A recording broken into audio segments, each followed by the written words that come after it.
Haya, sasa wacha nialike chairman wa budget committee Mheshimiwa Ndindi Nyoro. Anapokuja nataka niseme kitu tu moja, kwa sababu nataka akimaliza mturuhusu tuende bungeni. Mheshimiwa Ndindi, nataka nikushukuru sana.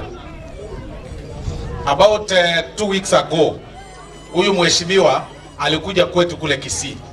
Akaja kule Kisii akafanya michango kama 7 kule kwetu.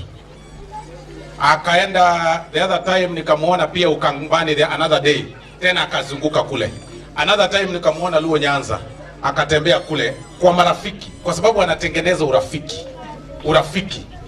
Sasa mimi napenda kuambia watu kweli, na ni vizuri tuambie watu kweli. Unajua uongozi, saa zingine nasikianga watu wakisema unajua regions zinahitaji viongozi, sijui region inahitaji region.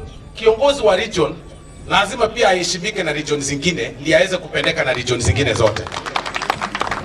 Watu wa hiyo region wakijua kwamba huyu mtu anaheshimika Ukambani, anaheshimika Kisii, anaheshimika Luo Nyanza, anaheshimika hii sehemu yote, hata wao wa huko nyumbani wanakuheshimu kwa sababu wewe uko national. Mimi nakuangalia wewe Ndindi Nyoro, na ninaongea mbele ya hizi kamera nyingi. Wewe endelea kukaa namna hiyo.